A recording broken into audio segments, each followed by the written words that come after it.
How pleased are you with the work that you've been able to accomplish so far this off season, and what you feel you have definitely coming in between now and the start? Very pleased with the work we've done. I think we've added a few really good pieces, some domestically, so Miguel Berry, John Nelson, John McCarthy, all guys who bring us really good depth.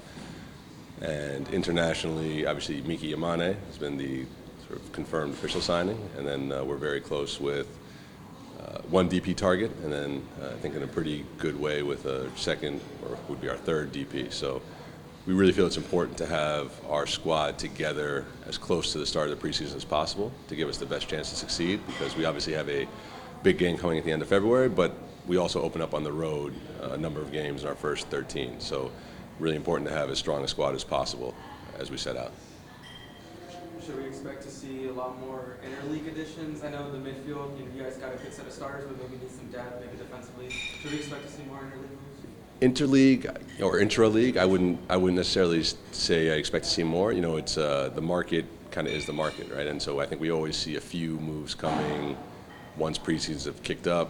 Teams get injured, some international deals fall apart, but at the moment, I feel really good about where we are as a squad with our backline depth and our midfield. So we don't feel pressure to add anything, but we're always open to something that might make us better. Some of the targets that you guys have been linked with are areas we haven't seen this club go after. How did that process really get started? I don't sure if it's guys that we haven't gone after before, but I think the really important thing for us is getting a little bit more dynamic on the wing, right? And in our attack, being goal dangerous, and so we've really tried to prioritize those positions as we go out in this offseason. And then, like I said, just shoring up some other places around the roster to help us be better. What's like the recruiting process been like when you've been talking to targets? Obviously, this is a big club in MLS, but at the same time, it's not necessarily known for finding a lot of the younger guys, promising guys. We're more used to the Galaxy getting, those big name players. What's that recruiting process been like? Yeah, I don't think it's that different depending on who the player is. Everybody knows the Galaxy, right? And so whether you're an older player or a younger player, I think the club's history speaks for itself. Our history of players, I think, does its own recruiting job, and Southern California kind of finishes the rest. So I'm really just the guy who maybe opens up a PowerPoint or a video presentation. But, selling them on the vision, this is obviously a very ambitious club. I think it really resonates with players that they have an opportunity to come here and help us get back to those lofty heights that we once occupied. So I've been really pleasantly surprised by how warmly we've been received by the number of players that we've spoken with in this offseason. Has the vision changed or sort of expedited a little bit coming off last year? Does that time frame sort of change? Yeah, I think the vision is the same, but to my earlier point about having everybody in at the start of preseason, I think that's maybe the time pressure we feel. We don't have the opportunity to drop games at any point in the season. And so, when I came in last year around March, we were still trying to finish some pieces, finalize some deals towards the close of the first window. And I think the sentiment this year is to try and be as strong as possible at the outset. So we do feel a little bit of time pressure to get guys in now, just so we have that squad ready to go when we open up in late February.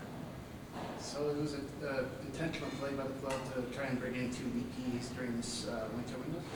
Yeah, definitely. In MLS, DPs are your three magic bullets, and I don't think there's been a hyper-successful team in MLS, let alone MLS Cup winner, that hasn't had really strong contributions from its three designated players. And so if you're waiting till the summer, which is a viable strategy at times, but you're going to be down potentially a massive piece for the team. And so that's part of that math on having those guys in as soon as possible.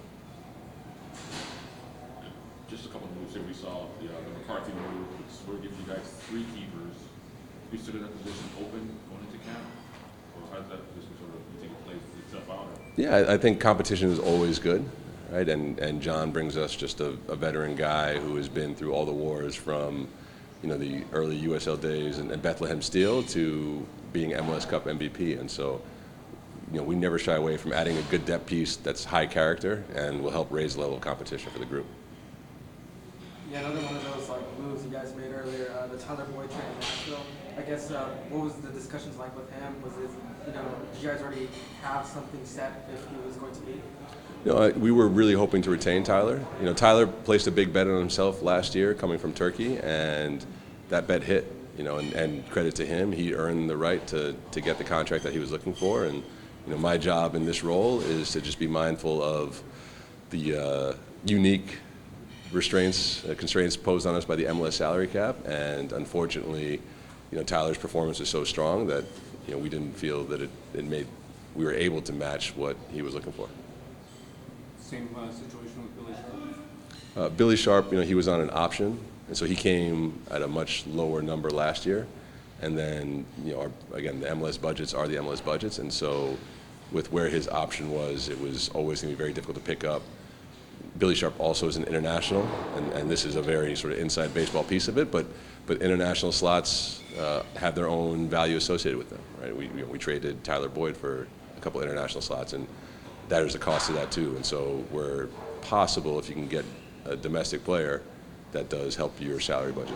Is there anybody who was on the team last year who is not officially with you now that you will bring into camp, or that you are still having conversations with about coming at a different number? Not at the moment, but we're open to it.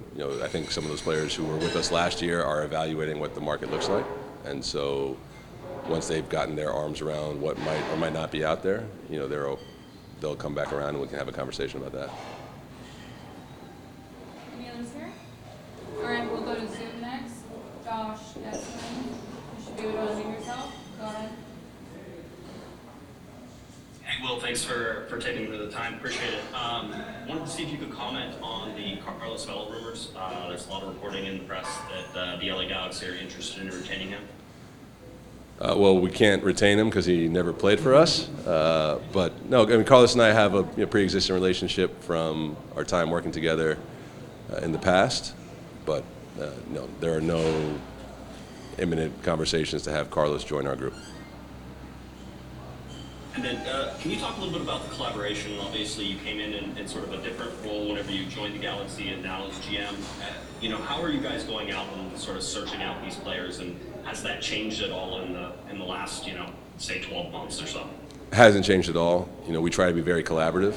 There's no universe in which roster construction works if your coaching staff isn't on board, and there's no world in which it works if your scouting, player recruitment department isn't on board, and there's no world where it works where it doesn't fit in the budget. So it's always been very much a collaborative conversation and making sure that what we are looking to bring in is what we all collectively think we need, and then making sure that the pieces fit in the way that they need to.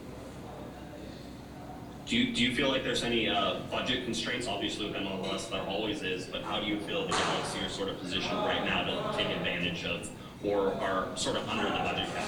So yes, there are always budget constraints. I think we have been very diligent in creating the space that we'll need to do what we're looking to do. We don't have an unlimited pool of resources, but I feel comfortable saying that we've been able to address all the big ticket issues or needs that we might have. Not sure if that answers it for you. Thanks, Will.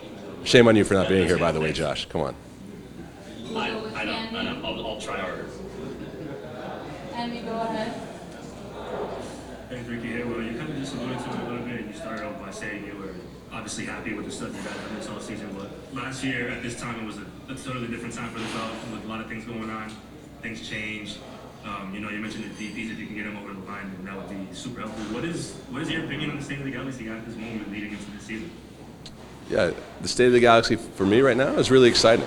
There's a lot of optimism, I think, within the group. The guys are just coming back in this week, but we have a chance to, I think, really turn things around. Last year obviously didn't go the way any of us planned before a lot of guys got injured, but I think right now we have a really good group, and we're well positioned to look and feel very different in the new year. So tremendously excited about the potential. Awesome. Any others? Is there anything to the reports, if you want to call them reports, that you guys are talking to America about in the team? I haven't seen those, so it's news to me. And is that a no, we have not? Listen. I'm not saying that, and nobody has, but I certainly haven't. So I would not. No, I would say no. There's no truth there. Yeah. There was a As report- expected. There was a report of America turning on quakes. Yeah. Nothing that has come across my desk.